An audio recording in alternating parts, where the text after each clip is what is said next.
Kita ng iyong mga anak. Yan sa pag-upo na yan, tatay, anong sa palagay mo? Ngalay pa ba? Hindi na. Kasi pagka nakaupo yan, masakit yan eh. Pag nakaupo sobra. Magsabi ka pa habang nandito pa tayo. Oo, at mag-i-exit yan. Siyempre, bago pa kayo ito, masakit talaga ito. Ay, pero yung pakaramdam nyo ngayon, iba na.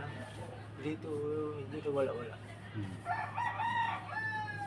Taga, ano kayo, taga-ibaan ano?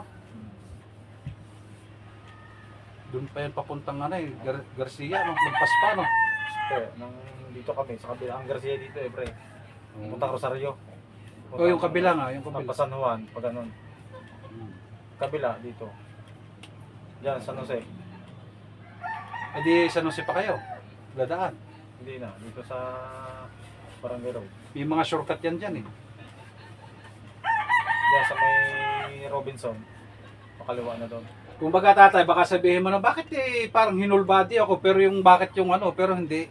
Parang ama ko na rin kayo, kaya hinulit ko na rin yung buong katawan ninyo kahit paano. Maganda nga nahilot kasi may mga nararamdaman itong aking braso, itong didi. Bakit di mo may taas yung braso? Hindi, parang prose na. Kaya nga, parang pusi na.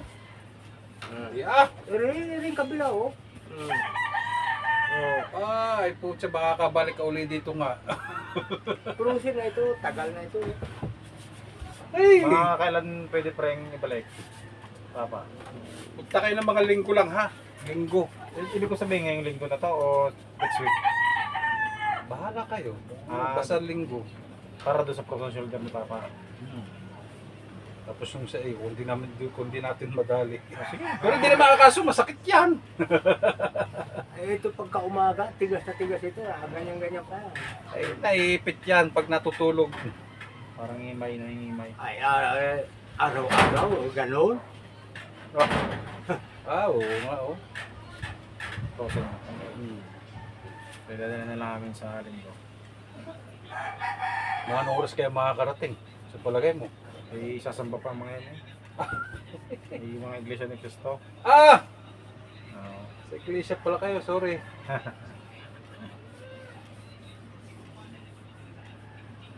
Mga siguro gantong oras din yung narito na rin kami.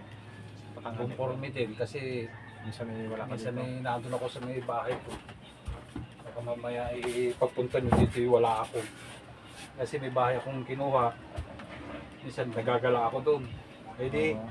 nakakapunta kayo dito kahit alas 3. Ng hapon. Pero ewan ko lang din. Hindi, ganun na nga lang, alas 3. Ganito na lang. Tingnan ko nga tayo.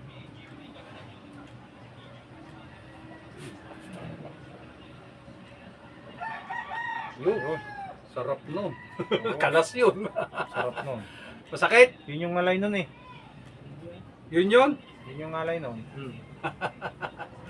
Ay, may iba-iba yan. May gagalaw-galaw muna yan. Oo nga. Oo, kahit ganun lang sa akin po, isang ganun lang. Sigurado ako yung tunay. Kulay. Pag ako nagbabasketball pa ako ngayon, pag angat ko ng ganyan, ay, tama. Hirap na. Naipipilit ko, kaya lang, may mararamdaman ako isang lagotok na, yun. Pero yun naman bukas-bukasan yan tayo. Pero yun muna obserbahan nyo muna ito. Oo. Okay, lambot lang. Yun. Ang sarap yan. Sa pakiramdam. O sige, wala na akong paligoy-ligoy. Pa ako yan, tanghali na po kasi. Hindi ko alam kung anong oras makakarating mo sa anak mo. Kasama ba? Yung asawa ko lang, nasa school lang bata. Pumasok. Yung dalagang ding naka-verde sila eh. Oo.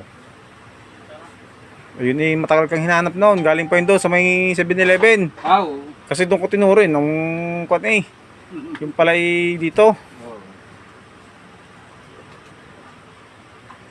Nabot pala. Akala ko naman kasi ikaw na nakakaalam nun eh. Alam mo nung Hindi, una eh. sa Facebook lang. Tapos yung number naman na yung naka-post Oo. sa yung account, yung pinasa ko sa kanya, sabi ko tawagan na lang. Ganda nga yung gano'n. Gawa na ako yung duty, gwardiya ako doon sa ibaan. company din. Oo. Dating dito ako sa Lima, sa perimeter. Kaya pamilyar ako dito sa lugar. Okay. Basta pag sinabing tapat ng Andox, Oo, wala ito na. lang. Kaso nga lang dati, ang bahay ko doon sa kabila. Eh ngayon, lumipat kami dito. Binago kasi gawa ng good widening din sa may amin. Oo. Pero tatay, okay na no? Palagay mo no, nakakahinga ka na eh. Ito po ay tawag dito, nadulas. Nadulas ano? Eh napaano yung lower back niya, sumakit. Eh kahit pa paano, nabawas-bawasan yung sakit niya. Pero gaya ng sinabi ko, ang paghihilot ay hindi naman agad-agad, pero panandalian lang yan. Baka mamaya sumakit na naman. Pero mas maganda na rin, may check-up din. Kasi may edad na rin eh. Mamaya eh, pero kung nagginhawa naman siya at kinabukasan 2 araw or ano, absolto na kayo. Eh, bugbog lang yan. Kaso wala naman siya mga sinasabing fracture. Mahirap naman natin balik dito sa loob. O, na-extra pa daw, sa may balikat pa daw, sabi ng tatay. Okay. Nasarapan. Nasarap pa si Purman. Sige boss. Sige boss, ano mo na? Okay na. Hmm.